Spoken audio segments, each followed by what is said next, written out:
What's going on, guys, and welcome to episode 408 of AskGSM, here today for Wednesday, September 22nd, 2021. I am Graham GSM Matthews. Hope you guys are doing well and having a great week. If you want to send in a question to the show, you can do so by tweeting me on the Twitter machine at WrestleRant with the hashtag AskGSM. Find me on Facebook as well at facebook.com/Graham.GSM.Matthews. Leave a comment on the post that I usually put up on Tuesday nights. I forgot this week. I apologize, but even if I don't, you can always leave a question on the wall itself on that page. You can also drop your question down below in the comment section on this very video, and I'll include your question in next week's edition. So, without further ado, let's get right into it. We got AEW Grand Slam tonight, which I'm super stoked for. The biggest Dynamite to date for AEW. And they got Rampage stacked on Friday. One quick note, I actually had a chance to go to the show tonight, but because I've done so much traveling, I've gone to so many shows already in the last month, and I'm going to so many more things in the months to come, like October and the rest of September and November as well. I kind of eased off on it. It just wouldn't have been ideal. It's going to be a long night tonight. I'm not exactly close to Arthur Ashe Stadium. It's not a drive away. It's a whole train ride, an Uber ride maybe, or a subway ride, whatever, to the stadium. It's just a really long day. And that's after already going to a couple of indie shows, going to Rampage and All Out over in Chicago, going to Vegas for SummerSlam weekend, and also going to Madison Square Garden a few weeks ago for SmackDown, which were all awesome experiences, but I even said here on the show a couple of weeks ago, I'm kind of good on either going to just SmackDown or just Dynamite. And it worked out where SmackDown was easier to go to, and at this point, I'm just completely burned out. And then I was back in New York for a graduation, in Syracuse specifically, over this past weekend. So I'm not exactly jumping at the opportunity to go to New York tonight. It's just a long fucking day. So I will not be there tonight. I am actually more looking forward to sitting back, relaxing on the couch, and enjoying it with the rest of you. So I'm looking forward to that. But let's get right into it, guys. Starting with that Reborn Again from Twitter. Real Honesty with John Ritland from YouTube. Check out John's channel. Does great work. His first question was, so Raw sure started and ended hot, didn't it? Why can't they do that more often? That's a great question. You guys ask a lot of great questions when it comes to WWE and why they do things, and I just don't have a lot of answers, and I wish I did, because I'm asking these same questions. The same can be applied to a week or two ago. With that SmackDown they did in MSG, why can't they do more shows like that more often? That is a question I posed to the company. I enjoyed Raw this week. I didn't think it was an amazing show, but by recent Raw standards, it was a much better show than usual, I guess. I wasn't really feeling that way by the end of the episode, like, wow, what a great episode of Raw. The stuff in the middle was better than usual, and like you said, the opening and closing segments on that show, the six-man and then the triple threat, were both great. I don't want them to hot-shot matches every week. I was fine with the six-man being hot-shotted, quote-unquote, because they kind of built it up for a few weeks, and on SmackDown, they advertised it. The triple threat was announced at the beginning of the show. That is literally a match you could fucking headline WrestleMania with. But whatever, it was a great match, I can't complain. But like you said, why can't they do that more often? I feel like it's a combination of football being back, the ratings being worse than usual, and AEW hopefully lighting a fire under their ass. There was a great week last week for, WWE, Big E becoming WWE champion. They did that, I'm sure, in part because AEW beat them in their key demographic for Dynamite. Now, Dynamite's overall rating or overall viewership was not as high as WWE's. Quite a bit off, actually. A couple 100,000 people, probably like maybe 500,000, 600,000. Yeah, maybe actually not even that. But they still beat them in the key demo that is very appealing to advertisers. I'm sure that scared WWE a little bit, which is why they kind of put a little bit more effort into Raw last week than usual, as well as this week with the matches they did and the title change and the big match at the end, and kind of giving Raw that must-see feel that you got to tune in to find out what's going to happen next. So Raw needs more of that unpredictable vibe about it. Not doing big WrestleMania marquee matches every week, obviously, but we need more of that, unpredictable feel, not the same old shit, the same old formula that they've been doing with Raw for literally years now. I thought the show was decent, and hopefully they can keep that forward, but that's the problem with WWE, where they're not incapable of delivering great moments. I don't think that's ever been in question. Anyone who tells you that is fucking wrong. If you watch the shows, they are capable of creating great moments. The problem with this company, more often than not in recent years, is that they fail to follow up on those key moments. The aftermath is almost always terrible. Almost every fall season for the last, I would say, decade maybe, has been fucking atrocious. because they'll do something great at SummerSlam or in early September like we saw last week, and then the follow-up is awful, specifically on Raw. SmackDown can be hit or miss sometimes. Raw specifically is just a shit show. So I'm hoping, I don't want to be negative, but I want to hope they can follow up on this. They can do a great show next week, continue to do good stuff on the show, but they got to put that effort in. It's not a matter of whether they're capable of putting on good programming. It's a matter of whether they're motivated to do so. That is the problem. And when I say they, I specifically mean Vince, because the buck stops with him. If it's a good show, it's because of Vince. If it's a bad show, it's because of Vince. You got to give him credit where it's due. And I'm no exception to this, but like we shit on Vince, like, oh, that was a dumb booking decision. Why would he do that? That show sucked.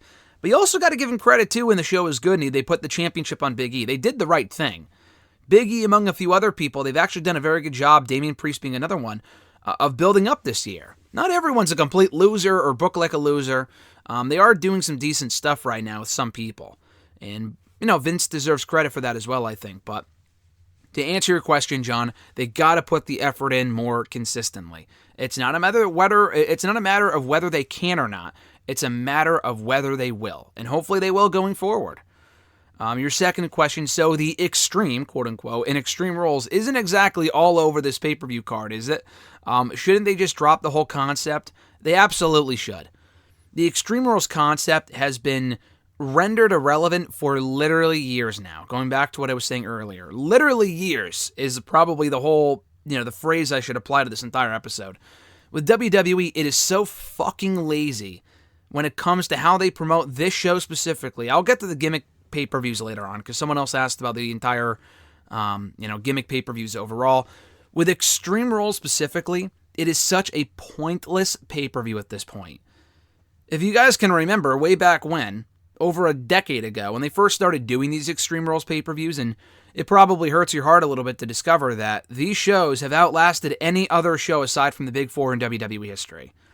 The Extreme Rules shows, TLC, Hell in a Cell, have officially been around longer than Backlash, Judgment Day, Unforgiven, any of those other pay-per-views ever were.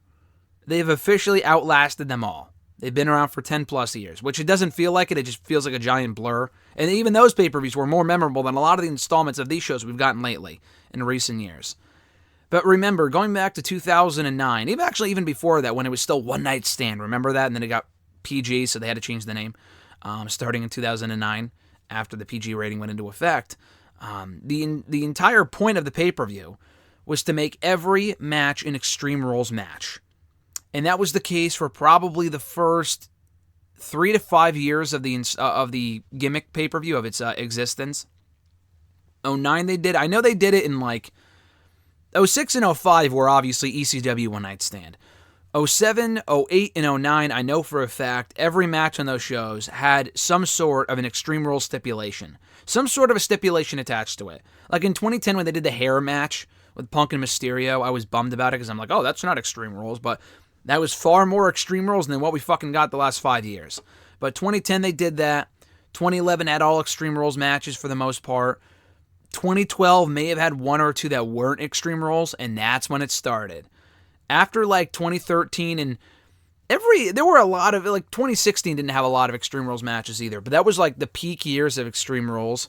It honestly was one of my more favorite pay-per-views of the year for a long time. 2011, I loved Extreme Rules 2011. Extreme Rules 2009, I thought was an amazing show. 2012 was one of the best pay-per-views they put on that entire year. 2013 was great. 2014 and 2015 were fine. 2016, I was there for Extreme Rules with Mr. Marceau in Newark, New Jersey. Great show. From there, I couldn't even tell you what those pay-per-views consisted of. 2017, 2018, 2019, 2020 were all entirely forgettable shows. Far from extreme, and no more extreme than any ordinary episode of Raw. I mean, this pay-per-view specifically, they literally, as of right now, as of this recording, they have one Extreme Rules match in the main event. That is not the point of the pay-per-view. It's not Hell in a Cell. Hell in a Cell, they should have one Hell in a Cell match in the main event. Even that fucking show has more Extreme Rules matches and having 2 or 3 Extreme or Hell in a Cell matches than this pay-per-view does. The entire purpose of the pay-per-view was to ensure that every match in the card had some sort of a stipulation. We do not have that this year. We have not had that in a very long time. So just get fucking rid of it. Clash of Champions being in the spot originally, I understood. If you want to have all the championships defended on one show, I totally get that. Even that they didn't do last year because I think Asuka or Bayley, I think it was Bayley's opponent, Nikki Cross, got sick. So she defended her championship against Asuka. I think she actually did end up defending the women's championship. I think it was the tag titles that weren't defended because either Shayna or Nia was sick or one of their opponents were sick or whatever. So they just didn't have them defended at all, which was bizarre. But anyway, at least that pay-per-view serves more of a purpose. They've stayed true to that concept for the most part. They haven't stayed true to the concept for Extreme Rules in a very long time, so I agree. Just get rid of it, please. It's such a pointless pay-per-view. I could not remember the last installment beyond probably 2016 that was actually worthwhile for this pay-per-view, so please just get rid of it. John's third question here. So after the last 2 weeks, has MJF been able to mostly wash away the remnants of the Jericho feud? The guy always knocks it out of the park on promos, but he's been especially great with Pillman Jr. Yeah, so with the Jericho feud, I didn't hate the Jericho feud. People have mixed feelings on it. It definitely did last a lot longer than it should have. It literally went for a year. Like from September of 2020 to September of 2021, it was almost exactly a year long. And I'm all for long-term storytelling, but they structured it well with the 5 labors of Jericho and the stable stuff, but to have it start with like a blood and guts match and culminate in a regular match was kind of anticlimactic, but whatever. Not every feud can be a winner. He did not come out of it victorious. The weird thing is that MJF has like a real feud coming out of that feud with Pillman Jr., which has been great, I think. I think Pillman Jr. has also held his own in this feud on the mic and in the ring and stuff like that, and they have their match tonight at the Grand Slam show. Jericho has done nothing. And granted, it's only been 2 or 3 weeks. But he was on Dynamite last week, getting in the face of Dan Lambert. And now we have, I think it's on Rampage this week, Jericho and Hager versus Men of the Year. Who gives a fuck? Jericho and Hager do absolutely nothing for me as a tag team. I'm going to be honest with you, I do not give 2 shits about Scorpio Sky and Ethan Page as a tag team. I think Ethan Page on his own is fine. I like Scorpio a lot. I think he's being completely wasted in this tag team. They were both coming from tag teams. Page left Impact to go to AEW from one tag team to another tag team, and his old tag team partner, who's still in Impact, is going for the World Championship next month at Bound for Glory. I mean, who got the better of that who got the better of that exchange? You know what I mean? It's crazy. And then Ethan Page has done literally nothing in AEW. I mean, he's had the whole feud with Darby and shit and Sting, and who cares? I really don't care about this at all. So anyway, as far as MJF goes, I've really enjoyed the Pillman stuff. I think tonight's going to be a good match between the two. Has he been able to wash away like the loss from All Out? Yeah, so the thing is, as long as he wins tonight, which I think he should, and I like Pillman a lot, he's just not ready. Because if he wins here, that kind of assumes, you're going to put him in the TNT title picture. He already lost to Miro a couple of months ago, did he not? So I wouldn't do that. Would you have him feud with another big name? And MJF's a pretty big name on that roster. I don't know who that big name would be. So I think Pillman loses tonight. I think he can gain a lot in defeat. With MJF, if he loses again here, then they're probably building to a split with him and Wardlow, which we've seen the seeds planted. I would not do that right now. I know they're teasing it right now, but the same thing is, they also teased that after MJF lost that All Out a year ago. They teased it then too, and they didn't do it, which they should not have, because it would have been too soon. I know they've been together for 2 years now, so for me to say, it's too soon, sounds bizarre. But I just don't think now's the right time. I do think Wardlow breaking away from MJF at some point is going to be a big moment. It could happen tonight, and it's going to be a great moment if it does. My only issue with it is that we already have 2 people in the role of Wardlow right now in AEW who currently aren't really doing much of anything. Lance Archer and Brian Cage, the resident big guys on the roster, and they're both baby faces. They were heels that went face, a lot like Wardlow was going to be at some point. And Cage, he's feuding with Ricky Starks over the FTW Championship. They don't have a match announced. They didn't have their match at All Out. They don't have their match this week at Rampage or Dynamite. It just feels like AEW has forgotten about the feud, and it's just a very cold feud right now, as other people have said. So Cage is doing a lot of nothing right now. And then Archer is bouncing around from feud to feud, losing the U.S. or winning the U.S. title, losing the U.S. title, doing some more losing. He's kind of directionless right now, too. What else is new? It's kind of in the story of his AEW run. So I would not turn Wardlow right now. I think MJF, if he wins tonight, he's perfectly fine. What I was thinking about before I started recording here was I'm thinking, what's next for MJF? What's next for Darby Allin? And I'm thinking, what about each other? I don't think we've ever seen in the last 2 years in AEW, at least not one-on-one, and I could be wrong. I don't think we've yet to see MJF versus Darby Allin. Maybe in like multi-man matches, but that's about it. So Darby went from facing Shawn Spears a week ago, beating him. He and Sting tonight face FTR on the show, and FTR winning would probably be more ideal because they haven't lost a whole lot in AEW, and they probably shouldn't be losing to 60-year-old Sting, but, end of the year, losing to them, whatever, I don't mind. 2.0, whatever. FTR, I would have win that. They're more of a team than Allin and Sting, but whatever. Then I'm thinking, what do you do with Darby Allin? Do they go for the tag titles? Them and the Lucha? Could you imagine fucking Sting in the ring with the Lucha Brothers? Yeah, no way. So I'm thinking maybe Allin is working his way through the Pinnacle. Beats Spears. He's going to go after FTR tonight, beats them. MJF is probably next, I think. And I think that would work. Yeah, they both lost it all out, but I think Allin losing doesn't, unless it's like every pay-per-view, but him losing doesn't really hurt his credibility all that much. Maybe then Allin can beat MJF, and maybe then they could do the split. Even then, I think it might be too soon. But that's what I think is next for both guys. So MJF, I think, has bounced back just fine from the Jericho feud. It's not like, oh man, he absolutely should have beaten Jericho. It was the worst decision of all time. It's not a wrestling hill I'll die on, like when Bray Wyatt lost to John Cena at WrestleMania 30, or like CM Punk losing to Triple H and Night of Champions 2011, which people still say to this day. I had tweets and comments from me commenting on Night of Champions 2011, 10 years ago this past weekend. People still saying, oh, there was nothing wrong with Triple H winning. If you don't think that killed the summer of Punk, then you're a fucking moron, because it absolutely did. But that's another point for a different day. As far as MJF goes, I think he's perfectly fine. I think he's winning tonight. I don't think he's damaged goods whatsoever. He's got to win something of importance at some point. He lost a Double or Nothing. He lost the Revolution. He lost it all out. He hasn't won a pay-per-view match all year. The last pay-per-view match he won was at Full Gear last year against Jericho, actually, and that was a gimme.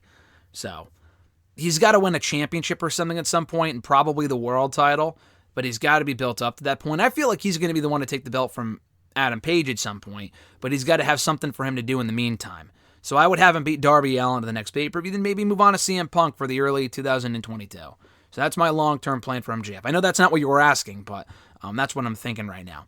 At Supersonic X 1991, what are your thoughts on the Plane Ride from Hell episode of Dark Side of the Ring? Because that episode not only put a bad look on Tommy Dreamer, but also on Ric Flair. So I broke down that episode in depth here on the channel on Network and Show last Saturday. I recorded it right after the episode aired and right after I watched it on Thursday night. Because I was away this weekend, I wouldn't have had enough time to record it over the weekend. So I watched it Thursday night and recorded the review right afterwards. So that was before I saw the rest. I mean, even then I was pretty disgusted with what I saw, obviously. But that was before people were reacting to it. That was before, I don't want to say canceled. The whole fucking cancel culture thing is stupid. But the reaction to, I mean, for different reasons, but the reaction to Dreamer and Flair were a lot worse than I was probably expecting, and it obviously was justified too. I knew people would be upset. I wasn't sure how many ramifications that episode would actually have. Flair being pulled from ads and conventions, Dreamer being suspended from Impact, and he had to put out a statement. Anthem put out a statement. He was suspended from Bustin' Open Radio. I'll summarize my thoughts real quickly in the episode. Again, if you want my full 30-minute review of the episode, it's here on the channel from last Saturday on WWE Network and Chill. I break down Dark Side of the Ring every week it airs.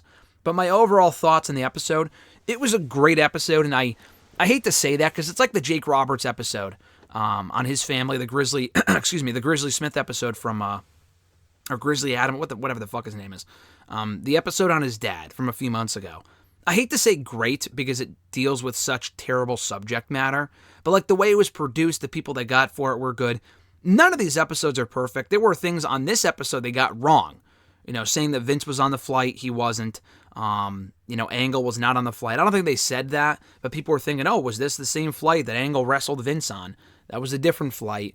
There was a few things they got wrong, a few people they couldn't get for obvious reasons. But for what it was a very enlightening episode, to put it lightly.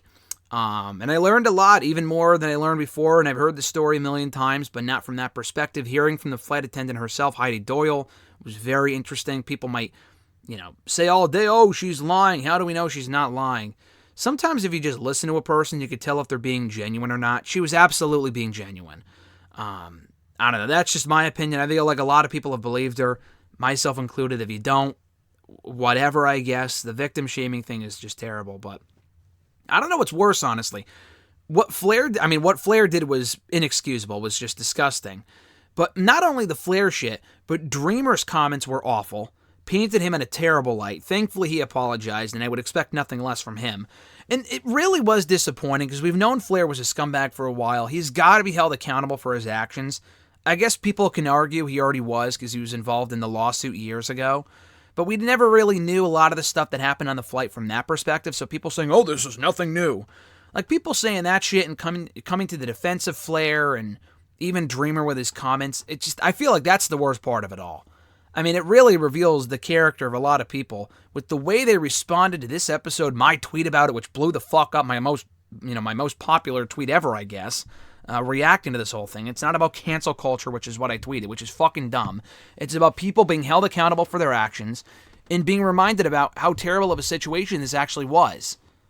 But people reacting like, oh, this is nothing new. People already knew about this. A lot of people fucking did not. They're not sitting there sniffing through their wrestling textbooks every morning like you probably are. Like, who gives a shit? A lot of people aren't brushed up on their wrestling history with something that happened 20 years ago. Calm the fuck down, you fucking loser. Like, a lot of this stuff was new material for a lot of people. So shut the fuck up with this is not new bullshit. It doesn't excuse it. It doesn't excuse it. And I think the worst part of the episode, Flair's actions, like I said, inexcusable. But the problem with the episode was Dreamer's comments, was that he was defending what Flair did in 2021. I know that is the current year, but what I'm saying is that these comments were not from 20 years ago, when I can see someone, which even then it would have been stupid, but I could see someone saying something like this after it happened in 2002. It is 2021. With what we have seen in the last few years, the Me Too movement and everything else, the speaking out stuff last year, and he still said what he said was fucking dumb. It was a really dumb thing for him to say. So, am I shocked by it? Yes, I am, honestly, because I've known Dreamer for a long time. He was, I believe, the first wrestler I ever met. Great guy, awesome dude. And then he says something like this, and I'm really disappointed. So, hopefully he can bounce back from it. I'm glad he's being held accountable for his actions or what he said. He wasn't, I don't think he should be fired. I think that's going too far. Flair is just up in the air. People saying, oh, Flair's going to be Flair. Shut the fuck up. Like, it doesn't matter. Like, oh, Flair's Flair. He can never be canceled. Listen, first of all, the whole canceled shit is stupid, but, like, anyone can have a stigma around them for the rest of their life/career. There are a lot of people who fucking hate Hulk Hogan, and justifiably so, for the shit that he was involved in years ago with the whole tape and everything else, and the shit that he said on that tape. And I don't blame those people whatsoever, So Flair getting that same type of reaction and people not letting it go, I mean, for something that he did, I don't blame them whatsoever. So it was quite the interesting weekend, to say the least. I'm glad there are ramifications coming out of it. We've already known, we already know how it's affected Dreamer. How much it's actually going to affect Ric Flair, we don't know. He's not under contract to any company right now. I assume AEW is going to bring him in, but we haven't heard anything about that, and I doubt they bring him in now. That would be fucking stupid. Maybe it'll blow over and they bring him in at some point down the road. I feel like people will still not like the guy, and he might be booed. Like, whenever Hogan shows up, even in Tampa, I was at WrestleMania 37, even in Tampa, his hometown, or what is billed at his hometown, he has a whole shop there, he was still booed. He was still booed very loudly by a lot of people. And I think Ric Flair, if they were to put him back out in front of a major crowd, maybe depending on where it is, he would still probably get booed the same amount that Hogan was. Because what he did is not just him doing something dumb, it's him doing something disgusting. And he absolutely should have that. I mean, even if he apologized, he shouldn't have fucking done it in the first place. And I don't feel like he was ever really truly held accountable for his actions, in my opinion. You could disagree. But people kind of letting it skate, and the fact that he kind of got no repercussions for it in the immediate aftermath of the event was disgusting. So I'm glad we're finally finding out about this in full detail now, when it's really coming to light on a big platform, and we heard from the actual victim of the whole thing, because it really paints him in a different light. And I don't want to say, oh, I hope he doesn't get work, blah, blah, blah, but I feel like, I won't say that, but I will say any company that is dumb enough to touch them right now and put them on their show, I know he was on the NWA pay-per-view recently, he was involved in that AAA show. Going forward after that episode, any company that is dumb enough to bring him in at any point in the immediate future, and even beyond that maybe, is going to reap what they sow. They're going to get what they deserve. I mean, if he gets booed or people just don't care and they're like, listen, fuck this product for using this guy, I don't blame those fans whatsoever. Supersonic X 1991 second question. Do you think WWE should just abandon the gimmick pay-per-views, with the exception of Royal Rumble, Elimination Chamber, TLC, Money in the Bank, and Clash of Champions, which is basically half the show, or half the fucking pay-per-view year? Do you think WWE has way too many gimmick pay-per-views? Should they abandon all gimmick pay-per-views? 95% of them, yes. Royal Rumble, I guess you can call it a gimmick pay-per-view because it's a Royal Rumble match pay-per-view, whatever. Obviously not that, but even the ones you mentioned, I would get rid of at least two of those. You mentioned the Rumble, Chamber, TLC, Money in the Bank, and Clash of Champions. Obviously keep Rumble. I fucking hate Elimination Chamber. We have not had a good Elimination Chamber pay-per-view in years. It's a completely pointless pay-per-view. The titles never change hands. They're always successfully defended inside the chamber. I don't even remember what happened this year. Did that not happen? Yeah, McIntyre defended the title inside the chamber successfully this year. And I guess this year's show is fine, but there has not been a single installment of Elimination Chamber in the last decade that I would say that was so great that you would have to go back and watch. It's a completely pointless pay-per-view. And people don't talk enough about Elimination Chamber, how that should be done away with too. Only bring back Chamber when it actually matters. Doing it right before WrestleMania never matters for shit because the title never changes hands inside the fucking chamber. So just don't do it. TLC, I used to really enjoy. I was at a TLC show back in 2015 in Boston, had a great time. Again, another pay-per-view, they just do it every December. Oh, it's December, let's bring out TLC. Stupid. Get rid of it. Money in the Bank I would keep. I think it makes more sense at this point to do Money in the Bank as its own show and not at WrestleMania if you want to have a women's and a men's. So I would keep it as its own pay-per-view. Clash of Champions, if they got rid of it, at this point they have so many titles that I get why they do it. I don't think it really increases the buy rate for the show. They have most championships defended on most shows anyway. So if you're asking me to keep or erase it, I would say erase it. Who cares? I used to really enjoy Night of Champions, Clash of Champions, whatever. Not so much anymore because it's not really special anymore. Get rid of that. Get rid of TLC. Get rid of Elimination Chamber. Get rid of Extreme Rules. Get rid of Hell in a Cell. That's the first to go, without a doubt. Keep Survivor Series. Get rid of the Saudi shows, but they're not going to. Backlash is, I think, great. Backlash is perfect. Doesn't have to have a gimmick around it. The whole original point behind the gimmick pay-per-views, if people forget, over 10 years ago, was because the buy rates were in the toilet.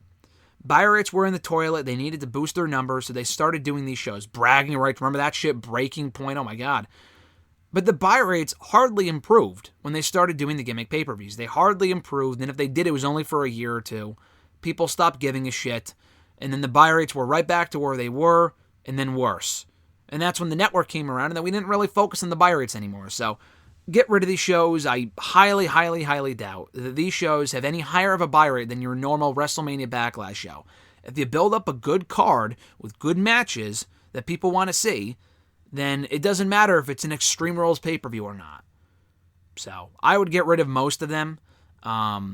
It doesn't even really matter anymore, like I said, because they're pay-per-views, but they're not on pay-per-view anymore. They're on the network. They're on Peacock. We can't really determine what the buy rate is. Maybe if they want more people to tune in compared to a regular WrestleMania Backlash show. But again, like I said, I don't think it really matters if it's a gimmick or not a pay-per-view, or if it's a gimmick pay-per-view or if it's not a gimmick pay-per-view. I still think the same amount of people, for the most part, depending on what's advertised, will still tune in regardless. And to answer the second part of your question, yes, they do have way too many gimmick pay-per-views. The normal ones like Money in the Bank, Rumble, and Survivor Series, I get. The rest of them are a complete waste. Don't serve a purpose. I still think that there's too many pay-per-views, period.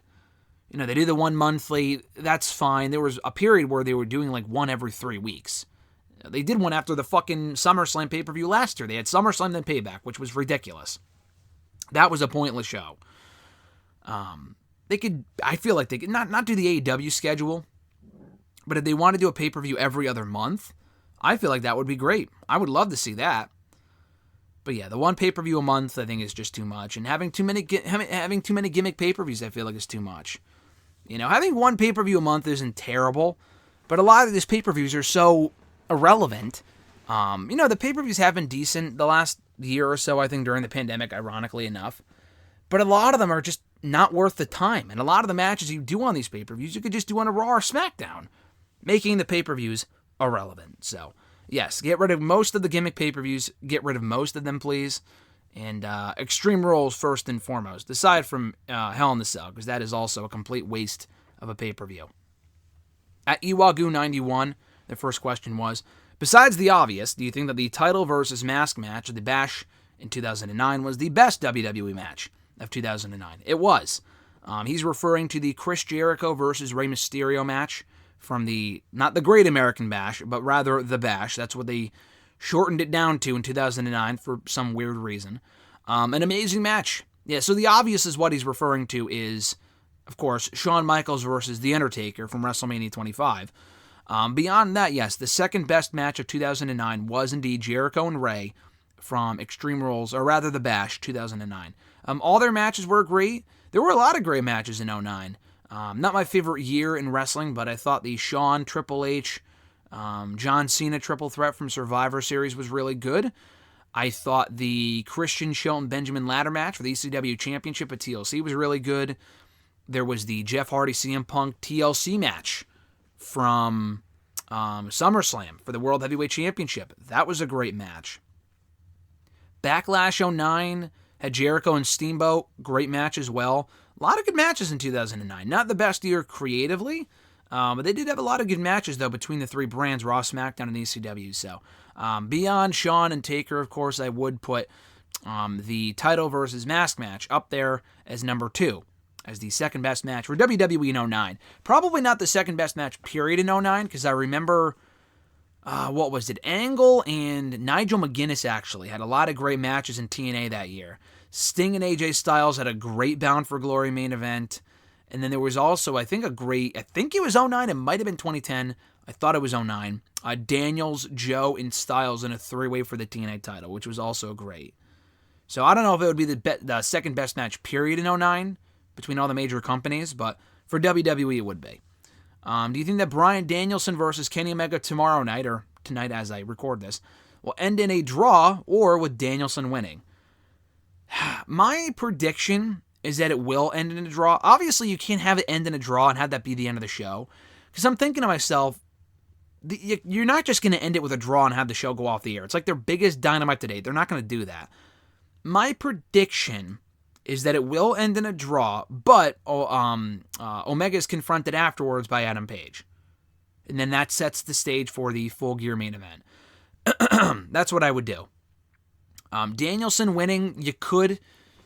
Yeah, the thing is, though, the problem with that, I wouldn't hate it because it is his first match. I feel like Danielson can go in there and lose his first match. I really would not be upset if Danielson lost his first match in AEW.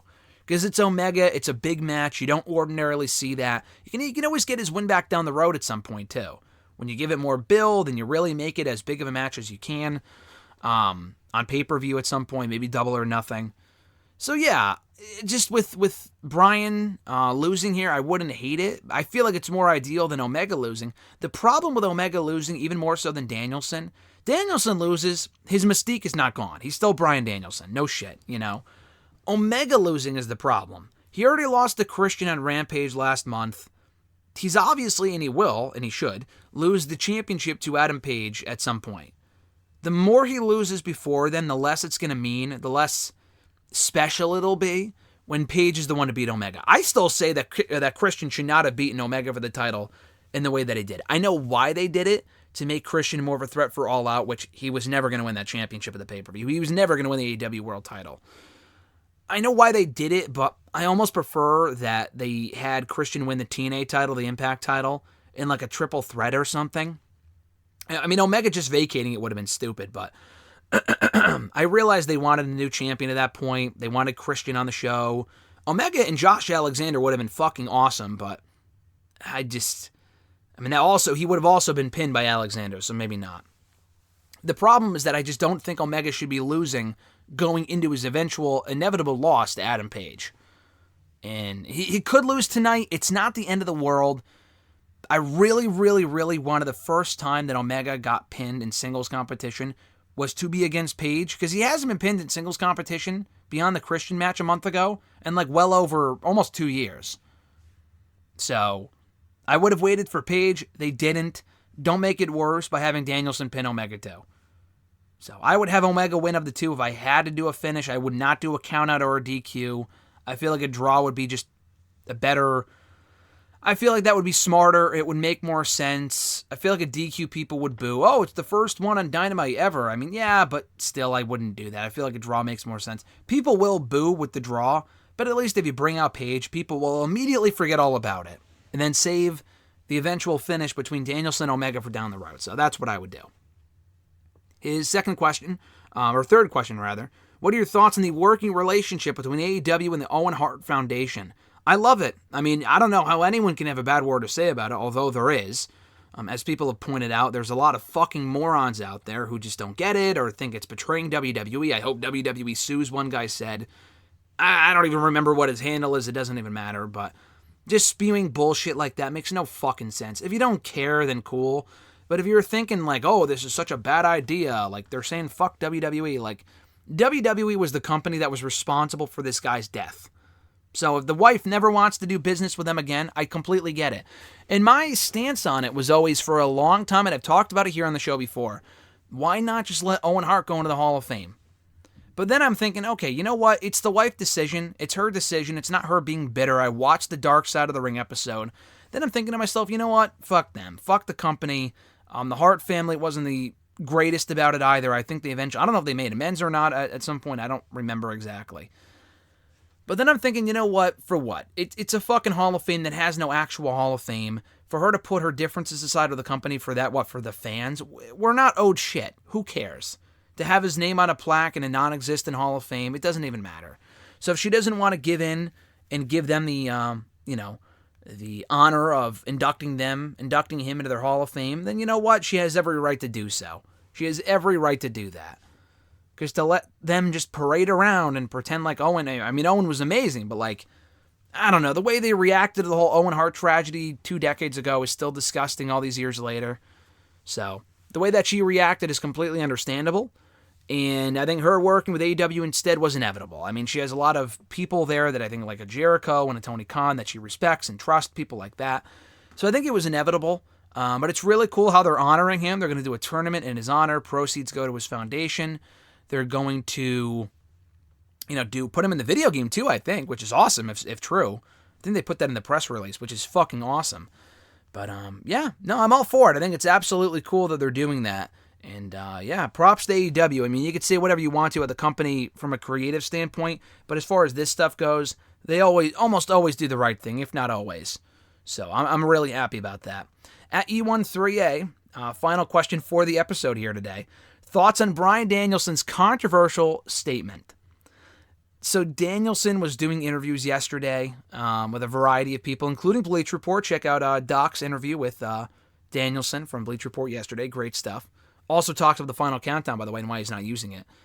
But that's not what the controversial statement was about. It wasn't even about the Players Tribune article that he did, which I thought was great. The controversial statement that E13A is referring to, that Emmanuel is referring to, is from an interview I believe he did with The Yak or something with Barstool Sports. And this was his exact quote. Credit to Jeremy Lambert of Fightful for putting this in the headline. It got a lot of traction yesterday.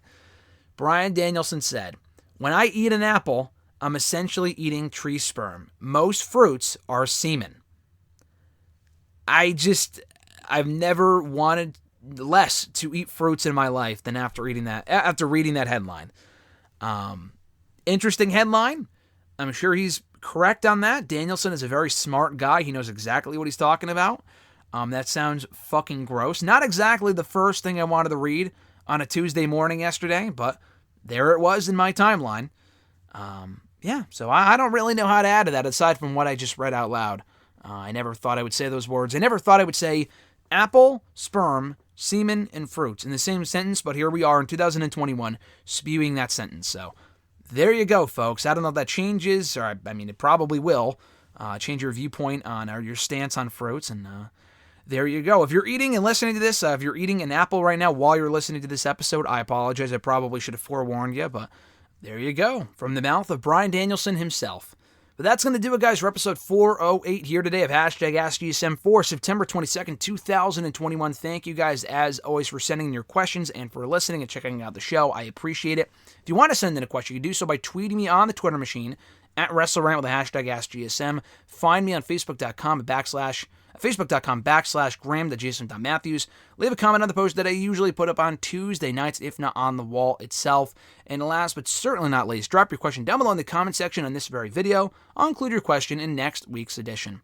Have a great week, guys. Check out my interview from last week, like I mentioned on last week's episode, with Big E, the new WWE champion, went live about a week ago here on the channel. We got another interview going up, I think, on Friday, with an MLW star, actually, something out of the ordinary from who I usually interview, but that should be going up this week, so keep an eye out for that.